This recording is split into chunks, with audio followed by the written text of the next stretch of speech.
Hey guys, what's up? Alec back with the daily stock market, and look at that, some big movements on the day. Snapchat is down 25% after hours, and I'll tell you right now, we're going to be absolutely printing on some put options that we took out on the close friends list. I have about $1,000 worth of put options on Snapchat, so I'm going to be posting that to my Instagram tomorrow morning. So make sure you turn on post notifications on Instagram so you can see exactly how much we made, or I personally made, on Snapchat, and I'll also post some results from people from the group as well. Now, moving on, we have Tesla up 10% on the day. Holy cow. Tesla reported killer earnings just yesterday. They came in at $2.27 per share, while analysts were expecting $1.90 per share. Typically, you don't want to bet against Tesla. It typically ends bad for Tesla shorts. Okay, last 5 quarters in a row, Tesla has beat every single time. And if we scroll up, on the year, Tesla is actually one of the only stocks positive, up 22%. And this is still considered a growth stock. It's one of the only growth stocks up. Most of the only other stocks up on the year are value stocks. So for Tesla to be up 22% on the year is actually incredible. Okay, it's up 30% from lows. And Tesla really only made it to a 52-week low. Tesla was a stock that we were expecting to get to a multi-year low closer to $500 per share, but the lowest we really saw was $628 per share, and that was very, very briefly. Just in 1 or 2 days, it shot all the way back up to $750 per share. So it didn't give you a long time to buy below $650.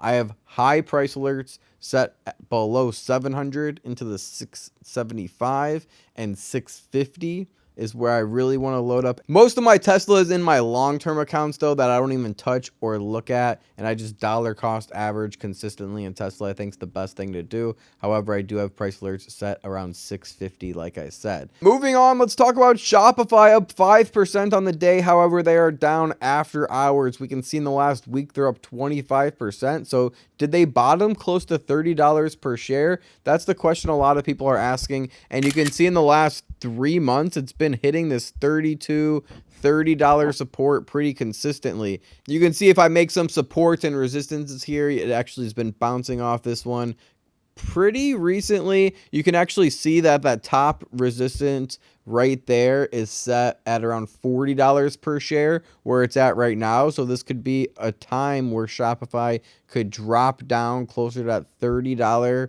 per share mark, $32 per share. Personally, I have price alerts set at $32 per share. I think under $32 per share could be a healthy place to keep buying Shopify. Remember, Shopify is an extremely risky company, though. They have a PE ratio of 240, which is incredible. But here we can see why our shares of Shopify up 12% on the day. YouTube will let creators sell products directly through Shopify partnership. That's actually insane news coming out, and it could boost sales for Shopify. And if they continue to get more partnerships like that, it could look good for Shopify in the long term. So if you're a value investor, a safe investor, even though Shopify is down 74% in the past year, you would probably still pass up Shopify and wait for closer to $20 per share. Me being in between value investing and growth investing, still looking for some growth. That's why I have price alert set at $32 per share.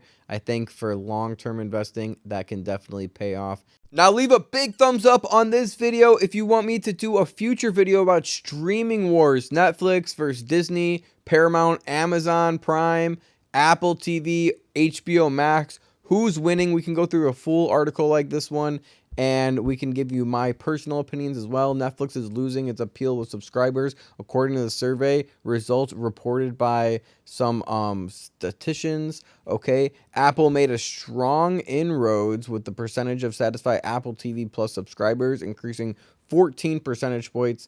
Now, personally, if you want the short answer, just ask yourself the question of, if you only had to pick one, you had to exit out all of the other streaming platforms, which one would you keep if you only had like $15 a month to spend? Okay, personally for me, it's Netflix or HBO. I don't really mess with Apple TV or Amazon Prime or Disney Plus. I know a lot of people like Disney Plus because of all the originals. So I think Disney Plus does have a niche in that specific asset. But there is a lot of talk about in this topic, like, can Netflix originals become as monumental as some of Disney's originals? That's a big question to ask. So make sure you subscribe with post notifications on so you don't miss out on that future video of these streaming giants. So Netflix is up on the day, and it's up 26% in the past week. So it's absolutely been skyrocketing. It was following this support and resistance for a while right here, since like May 4th, but it seems like it actually broke out of that resistance recently above $205 per share, and now it's closer to $225 per share. So the real question that all Netflix holders are asking is, can it get to $350 per share again? Can it even get to $330 per share again? Heck, could Netflix even get to $300 per share again? And the analysts' answer might surprise you. They only have 2% growth in the next 12 months for Netflix to $229 per share, and some analysts have them as low as $157 per share in the next 12 months.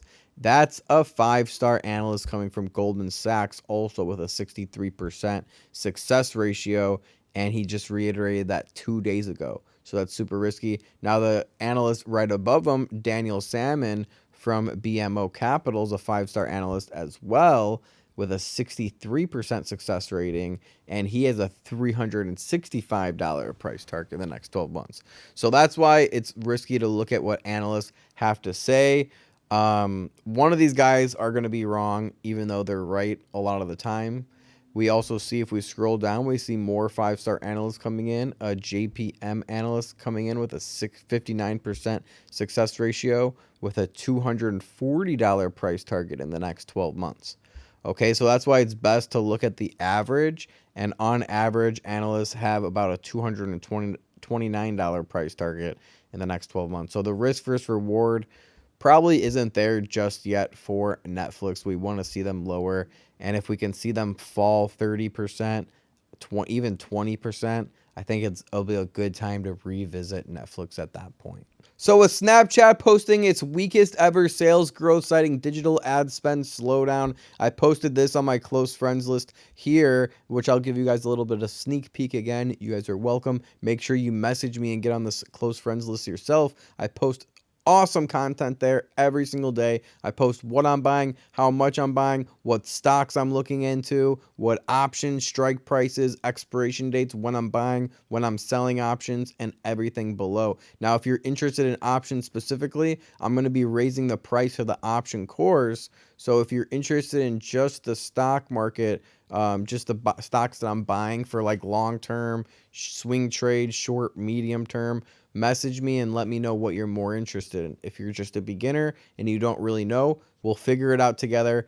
Just message me beginner and I'll send you over an application so that way I can figure out what program is going to be the best for you, and that way I can help you out the best way possible also. So with that being said, here I post on the close friends list, watch out for Google's earning report and Meta as well, which is Facebook. If Snapchat is saying digital ad spend slowdown, this can indicate Google and Meta can have a really bad earnings this quarter also, because Google and Meta rely extremely hard on digital ad spend. Here we can already see that's why Meta Platforms is already down 5% after hours.